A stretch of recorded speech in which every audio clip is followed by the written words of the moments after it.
Welcome to Koh Larn, Thailand, a beautiful island just 45 minutes off the coast of Pattaya. Its first view is of Taewen Beach, the most popular beach on Koh Larn Island. In this video, I'm sharing my real experience renting and riding a motorbike for the first time, navigating the island of Koh Larn, and finding my favorite beach. If you're thinking about visiting, these are some of the things I wish I knew. So let's jump right in. To get to Koh Larn, you can take a 45-minute ferry ride from Bali High Pier, which was painless and cheap. Just be sure you know what time you want to arrive at and return from the island of Koh Larn.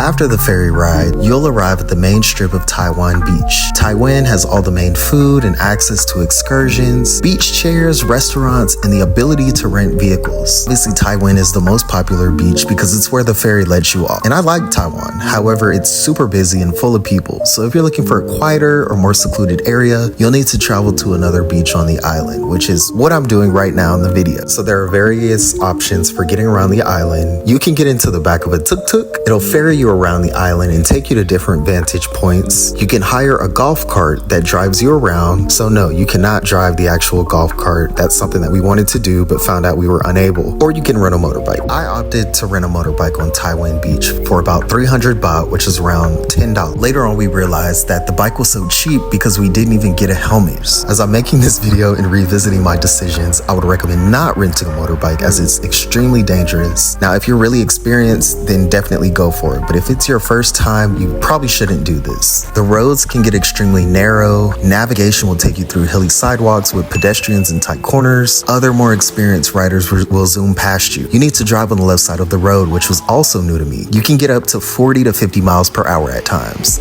So I wouldn't do it again. This clip of the video is arriving at Samae Beach. On Samae Beach, some locals actually asked to take pictures with us, which was interesting. This is the only time in Thailand that somebody wanted to take a picture with me. It's a black dude. Sometimes when I travel, it happens. I'm not sure why it happened here, but yeah, it was pretty cool. Here, I didn't really get too deep into the water, but it was nice and relaxing, and I saw some beautiful seashells. So you can see in the background kind of what it looks like. The water's super clear and completely beautiful. We just didn't stay here too long. This is the next beach called Tai Yai Beach. This was the favorite beach that we visited. It had beautiful white sand, bright blue water, and beautiful trees. You'll see a lot of people taking pictures. It's a very picturesque area. You can actually see in the background the walkway that has red flowers. So you can see the lady on the left actually taking pictures. It's really nice.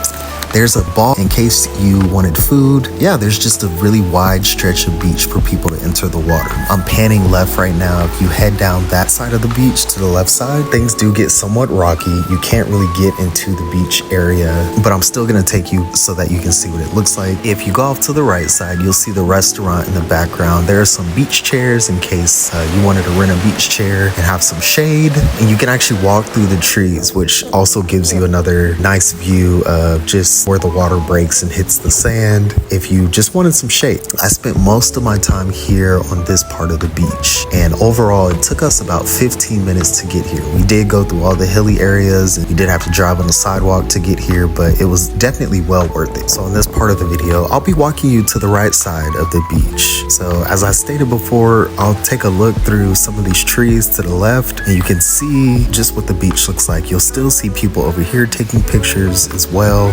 It's a very scenic area. The trees are beautiful, and I'll keep walking a little bit. Now, if you walk through these trees, it does get kind of rocky, so you may want to either wear some flip-flops or have some water shoes. But if you want to get completely away from anybody, you could go back here and just chill. There were a few people, like 4 or 5 people. If you wanted to bring a towel or a blanket and be really secluded, you could. I definitely liked it. I spent some time by myself just listening to the waves crash. Now, when you leave Tai Yai, on the other side of the road, there's kind of a spot it looks like there's construction. So I'm an adventurer. Of course, I had to go down there and look. And there were a couple guys fishing. There was one family. It looks like maybe this part of the beach is getting developed. It could be nice. But if you literally did not want to see anybody, you could go back here. Maybe it looks different these days and somebody in the comment will tell me. But hopefully one day I'll get to go back and explore more. I appreciate you all watching. Thank you. I have more